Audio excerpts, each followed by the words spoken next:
Hi guys, welcome to my channel. நம்ம இன்றைக்கி வீடியோவில் ஒரு சிம்பிளான ப்ளவுஸ் பேக் நெக் டிசைன் தான் பார்க்க போகிறோம். நான் வந்து பேக் நெக் வந்து கட் பண்ணி எடுத்து வச்சுருக்கேன். இப்போ இதுக்கு மேலே நம்ம ஸ்டிச் பண்ண போகிற டிசைனை ட்ரா பண்ணிக்கலாம். ட்ரா பண்ணிவிட்டு அதுக்கப்புறம் நம்ம கட் பண்ணி எடுத்துக்கலாம். இந்த டிசைன் பார்த்திங்கன்னா தைக்கிறதுக்கு ரொம்பவே ஈஸியாக இருக்கும், பார்க்குறதுக்கு கொஞ்சம் லுக்காக இருக்கும். நீங்கள் பிகினர்ஸாக இருந்தீங்கன்னா கூட இந்த டிசைன் உங்களுக்கு ஈஸியாக ஸ்டிச் பண்ண வரும்.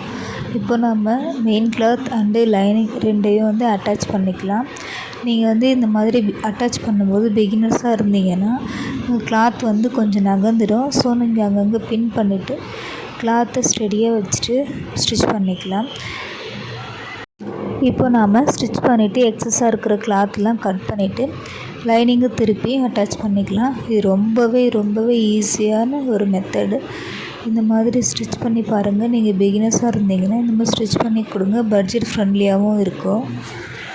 இப்போ நம்ம வீட்டில் இருந்து ஸ்டிச் பண்ணுறோம் அப்படின்னா நம்மக்கிட்ட வர நிறைய கஸ்டமர்ஸ் பார்த்திங்கன்னா ரொம்பவே பட்ஜெட் ஃப்ரெண்ட்லியாக இருக்கணும்னு சொல்லிட்டு எதிர்பார்ப்பாங்க. அந்த மாதிரி இருக்கிறவங்களுக்கு பார்த்திங்கன்னா நமக்கு ஒர்க்கும் நிறைய இருக்கக்கூடாது, பட் டிசைனும் வந்து பார்க்க நல்லா இருக்கணும். அந்த மாதிரி நம்ம ஸ்டிச் பண்ணி கொடுக்கலாம். நான் இதுக்கு மேலே ஒரு ஃப்ளவர் மாதிரி வந்து வரைஞ்சிருக்கேன் பாருங்கள். இந்த மாதிரி வரைஞ்சிட்டு லேஸ் எடுத்து நான் அந்த மாதிரி வரைஞ்சதுக்கு மேலேயே அட்டாச் பண்ணிக்கோங்க. அது வந்து ஒரு ஃப்ளவர் மாதிரி ஒரு டிசைனாக இருக்கும்.